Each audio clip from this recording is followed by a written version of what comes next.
Drugs basically run the gamut of every crime that's committed throughout the city.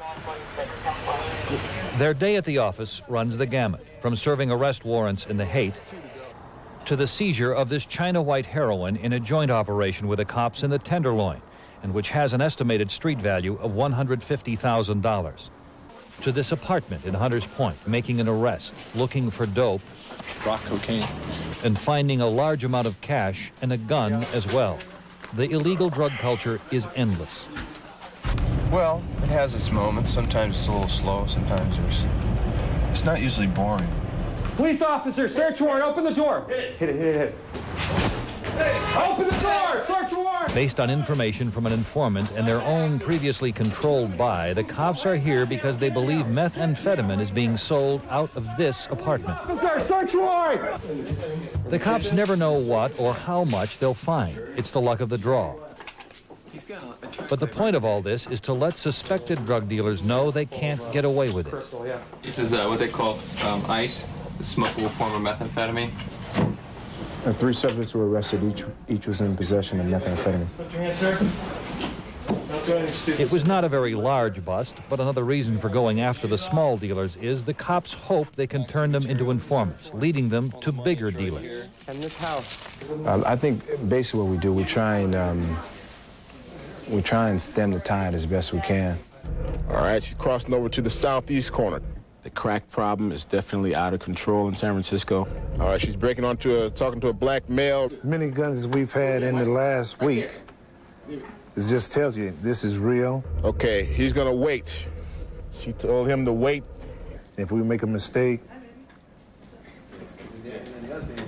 mistakes are permanent out here. Grayish. An undercover officer is in place at 3rd Street in the Bayview district trying to make a drug buy. Alone, she is closely monitored and followed by other narcotics officers. No matter what happens, we got to be there for each other. Got to. You tell me.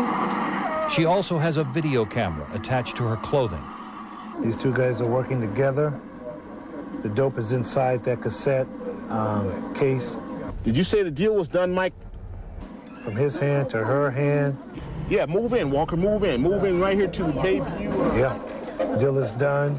She walks away, she tells me she got it. Here, I got it. She bought a good amount of, she bought about 5 or 6 rocks. What the undercover officer bought was rock cocaine. 2 arrests were made. Everybody came out safe, no officers were hurt, none of the suspects were hurt, so yeah, I'm happy with our results. Okay, suspect said he'll sell me some. Leavenworth and Turk. Now in San Francisco's Tenderloin district, the man in the beige parka is a narcotics cop. What's up? This is called a buy-bust operation. Yeah, you got 20? 2-0? I would say that this is about 50% of what we do at narcotics. We're not out for a road march, are we? Buy-bust is when an undercover officer attempts to make a narcotics buy from a street dealer. I'm not going in As there. a surveillance vehicle follows them, a game of cat and mouse is played out. No, man, I'm not going to give you the money. What's up, man? Everybody's paranoid around here. What's up with that? It can be really dangerous. They lead you on like they're going to sell you narcotics. As soon as you take the money out, the whole intention was to rip you off to start. So it can be very dangerous.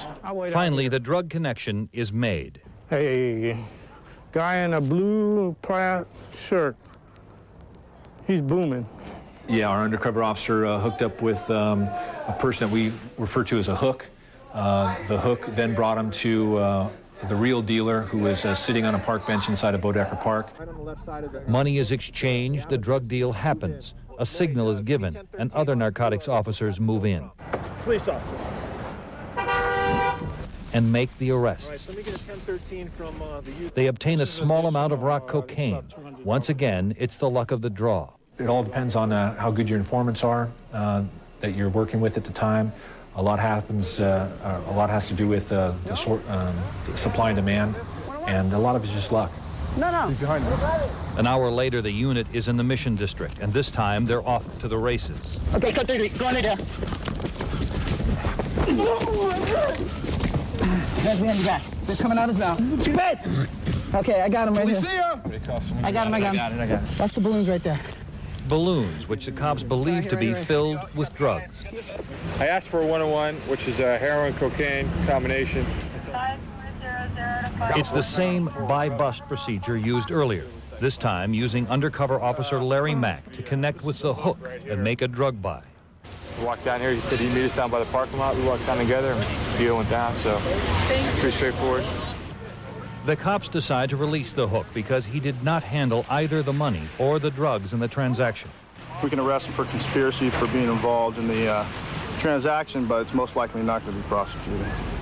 As for the suspect, who was arrested for the sale of narcotics, he was taken to the Mission Street police station where he was booked and jailed. When that last suspect was taken to the Mission Street station, police found more balloons filled with drugs on him. And if it seems like we got a lot of minor rock cocaine busts, well, that really was the luck of the draw for us. The week before we started shooting the story, there were a number of larger seizures involving heroin, cocaine, weapons, cash, and many arrests. The cycle changes, obviously. Yeah, and of course it goes on every